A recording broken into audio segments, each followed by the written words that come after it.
வணக்கம். இது முள்ளிவாய்க்கால் மே 18 அந்த நினைவு அனுஷ்டிப்பதற்காக மக்கள் கூடியிருக்கின்றனர்.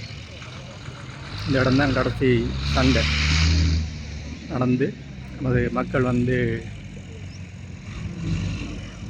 மீள முடியாமல் அலைந்து போன இடம்.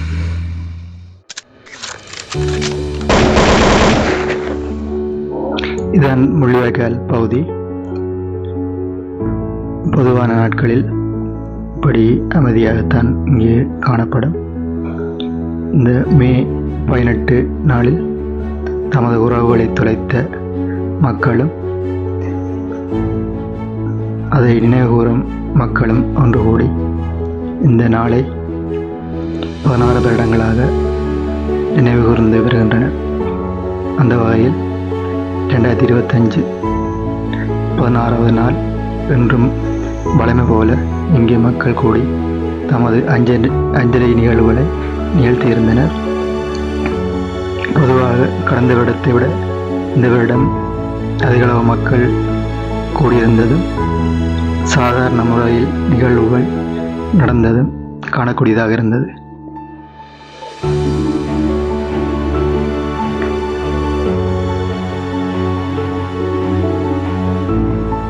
இது கடந்த 2009ஆம் ஆண்டு மே மாதம் 18ஆம் தேதி எமது உறவுகள் எவ்வாறு அவலக்குரலை எழுப்பினார்களோ அதே போன்ற நிகழ்வுதான் இன்று இப்போது நடந்து கொண்டிருக்கின்றது.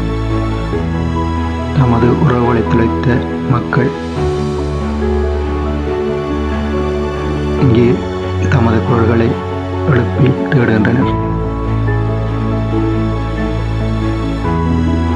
இங்கே வரிசையாக முள்ளிவாய்க்காலில் அமைக்கப்பட்ட நினைவு தூவிக்கு மலரஞ்சலை செலுத்துவதற்காக மக்கள் திரண்டு சென்று கொண்டிருப்பதிலும் நீங்கள் காணக்கூடியதாக உள்ளது.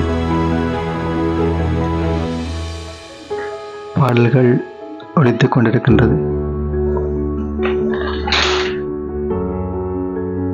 மக்களின் அளவுகளை கேட்கும்போது கடந்த 2009ஆம் ஆண்டு மீண்டும் ஞாபகத்தில் வந்து செல்கின்றது.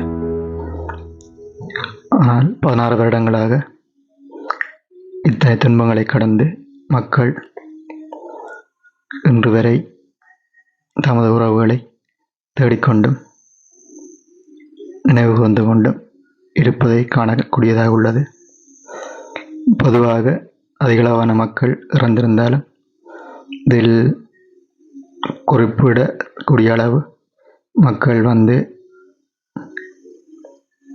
தமது அஞ்சலிகளை செலுத்தி கொண்டிருப்பதை காணக்கூடிய உள்ளது.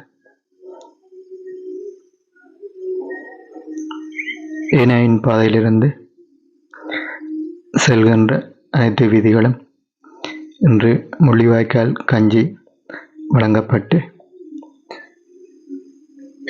தமது நினைவுகளை மூட்டிக் கொண்டிருப்பதனை காணக்கூடியதாக உள்ளது. இதில் நாம் பார்த்திருக்கும் போதே ஒரு 5 வயது குறிப்பிடத்தக்க சிறுமி ஒருவர் தன் தாயுடன் தாயினை கேட்க, அம்மா இதில் சித்தி இந்த இடம் எதம்மான்னு சொல்லி தாயை அழைத்து செல்கின்றார் பார்ப்பதற்காக. இன்றும் பொதுவாக இந்த திரை மண்ணில் கிழிந்த ஆடைகள் துணிகள் எம் கண்களுக்கு தென்பட்டு கொண்டு இருப்பது குறிப்பிடத்தக்கது. 16 வருடங்களாக இப்பகுதியில் விதைக்கப்பட்டுள்ள மக்களின் ஆத்மா சாந்தியடைய இறைவன் அருள் புரியட்டும். தற்போது இலங்கையில் சீரற்ற அந்த பருவநிலை, அதாவது மழைக்காலம் காணப்பட்ட போதிலும் இன்றைய தினம் மழை எதுவுமின்றி சாதாரண நிலையில் வானம் காணப்பட்டது. ஒரு வரம். இதை பார்க்கும்போது கடந்த 2009ஆம் ஆண்டு இந்த கோடை காலம் சன நெரிசல் சுற்றி தாக்குதல்கள் எவ்வாறு மக்கள் இதில் துன்பப்பட்டிருக்கிறது என்பது நினைக்கும் போது பெரும் கவலையாக இருக்கிறது.